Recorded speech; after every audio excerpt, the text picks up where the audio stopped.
Greg, what's the latest and in terms of clarity that we have around the situation?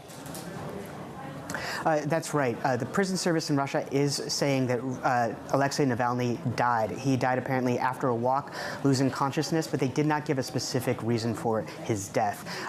His spokesperson on the X social media platform just recently said that one of his lawyers is in transit to the village where the prison is, but at the moment they don't have direct confirmation. Yet still, condolences and statements from world leaders are starting to roll in response to this event. Will there be any response, Greg, on the ground in Russia? It's hard to say. On the one hand, Navalny did build up a lot of support. He had the sympathy of people as he sought to campaign against corruption and try for public office. But on the other hand, Putin has been waging a crackdown on dissent that is some of the strictest that we've seen in decades in Russia. He's really made sure that anybody who's opposed to the regime has either been imprisoned or forced to flee. Even Navalny's organization was branded a group of extremists, and many of them had to leave the country. So whether any kind of visible outcry over this could happen remains to be seen. But certainly there will probably be some people feeling reactions to this. Greg, we've seen some lines come through from Zelensky, who is speaking. He's saying that Putin must be held to account for Navalny's death. That's a pro forma response that you would expect. But how does the international community act in response to this? Because they're already sanctioned within an inch of their life against Russia. They're already exerting forces there. How can the international community react? Words they have, actions perhaps less potent. That is a great question. As you said, we're starting to see reactions from world leaders, especially in Europe. Largely, by and large, they're blaming the Kremlin. They're blaming Vladimir Putin for the death of Navalny. But it's unclear what exactly they could do. They have sanctioned Russia pretty heavily, its financial sector.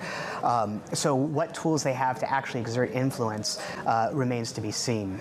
Greg, when we take a step back, I'd love it if you could give us some context for Navalny's importance in a society that's been really ruled with an iron grip by Vladimir Putin. Can you give us a sense of the role that he played as the lone voice of dissent in a country that has really devolved into very much of what people understand as a dictatorship? That's right. Navalny has actually been a figure who's been in the public eye for years at this point. He started off as sort of a local campaigner, activist, opposition politician.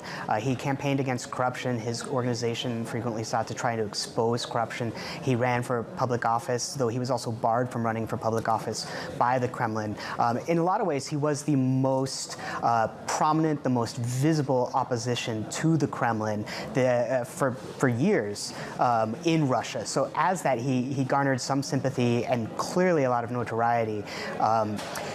There was the poisoning attempt on his life, which also probably helped his status. He, of course, flew to Germany for treatment, but then made the decision to come back to Russia, where he was arrested. The Kremlin crackdown on him was severe. He was sentenced to about 30 years in prison on various charges, most of which the U.S. and the EU said were politically motivated.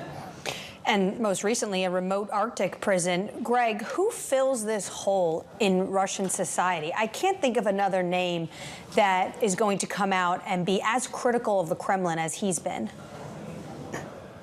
Well, it's really hard to think of how that could actually happen at this point. Some of the crackdown on dissent that has come from the Kremlin has come partly in response to Navalny, and at this point, it would be hard for anybody to emerge. The Kremlin has really taken any and all dissent quite seriously, and as we saw with Navalny and the about 30 years worth of prison sentences, it would be very hard for someone to kind of fill that stature again. There very well could be critics in the future, but whether they gain the same sort of stature or the same widespread exposure seems doubtful at this point. What do you think Putin's response will be on this? How do you think he will handle this? Do you think that he will be just very aggressive about it, or how do you think he's going to speak to the nation and to the world? Because how he prevails here can give us some indication, perhaps, what we can expect for the rest of the year in regards to the Ukraine-Russia situation. Well, we already have heard from the Kremlin spokesperson that Putin has been informed of Navalny's death.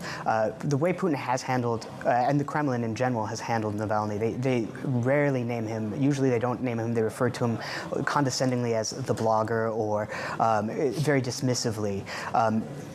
It wouldn't surprise me if Putin didn't address it publicly or in an offhanded way. He has at times been floated unproven theories about how he's potentially been poisoned or so.